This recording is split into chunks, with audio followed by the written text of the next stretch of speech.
9 months after his fateful marriage to Madame All-Rounder, Uche's life took an even stranger turn. The birth of their child was unlike anything he had ever witnessed or imagined. It happened on a stormy night when the waves crashed against the shore with unusual fury, as if the sea itself was in labor.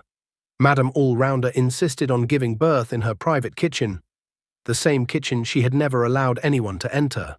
That night, for the first time, Uche was permitted inside. What he saw made his blood run cold.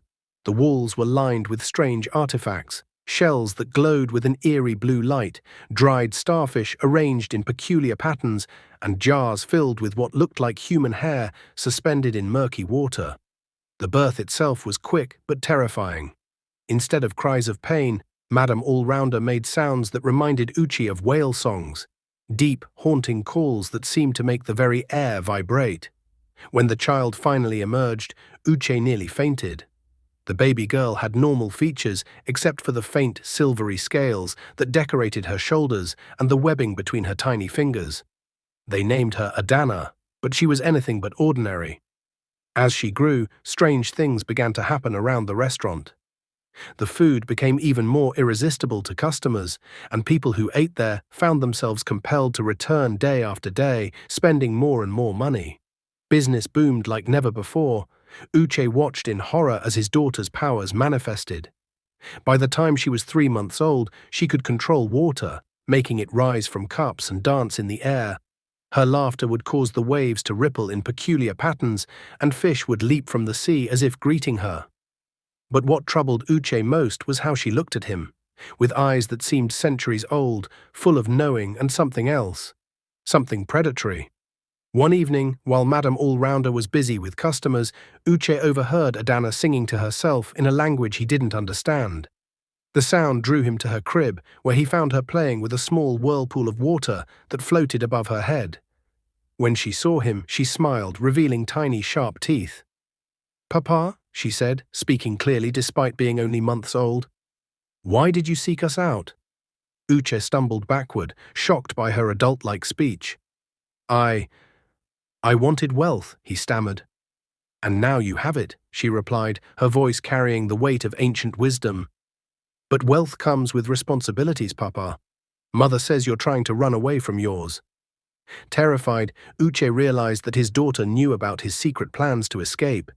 He had been saving money, planning to flee to Ghana, where he believed Madame All-Rounder's powers wouldn't reach him. But how could his infant daughter know this?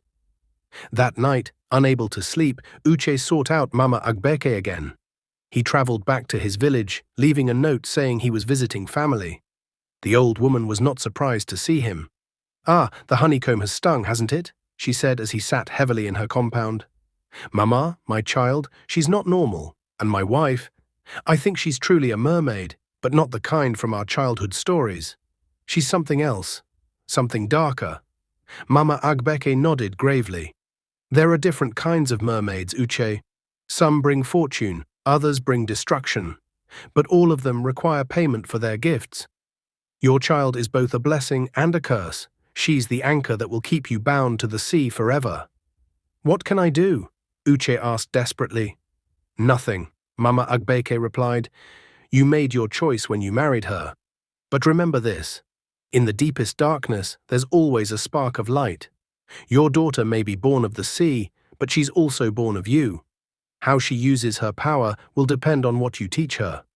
When Uche returned to Lagos, he found the restaurant transformed. In his absence, Madame All-Rounder had expanded it into a massive establishment, with lines of customers stretching down the beach. But something was different about the patrons. Their eyes were glazed, movements mechanical, as if they were puppets on strings. Adana sat on a special high chair near the kitchen, giggling as she watched the customers eat. With each bite they took, their eyes grew more distant. Their wallets opened more freely. Uche realized with horror that his daughter was enchanting them, using her powers to turn them into willing slaves to her mother's cuisine. "Beautiful, isn't it?" Madame All-Rounder appeared beside him, her sharp teeth glinting. "Our daughter has such a gift for the family business. Soon we'll open more restaurants across Lagos, then across Nigeria, then Africa. Think of it, my dear husband, an empire built on the most loyal customers in the world." Uche looked at his daughter, who returned his gaze with those ancient, knowing eyes. He remembered Mama Agbeke's words about teaching her to use her powers for good. But as he watched his child orchestrate the subtle enslavement of dozens of people, he wondered if it was already too late. That night, as Uche lay awake listening to the waves crash against the shore, he heard his daughter's voice in his head. "Don't worry, Papa, this is just the beginning. Mother has such grand plans for us all." The words sent shivers down his spine, and he realized that his quest for wealth had not just trapped him in a dangerous marriage. It had brought something powerful and potentially terrible into the world. His daughter was not just a child of the sea, she was the beginning of something new, something that could either bring prosperity or destruction to all who crossed her path. As the moon rose over the waters of Lagos, Uche made a silent vow.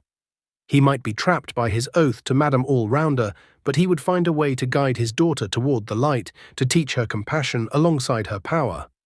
It would be his penance for his greed, his chance at redemption. But even as he made this promise, he heard the sound of his daughter's laughter mingling with the crash of waves, and in that sound was a hint of something ancient and untamable, a reminder that some forces of nature cannot be controlled, only endured. Thank you for watching. Please subscribe and click the notification button for the next episode. Watch out for episode 3.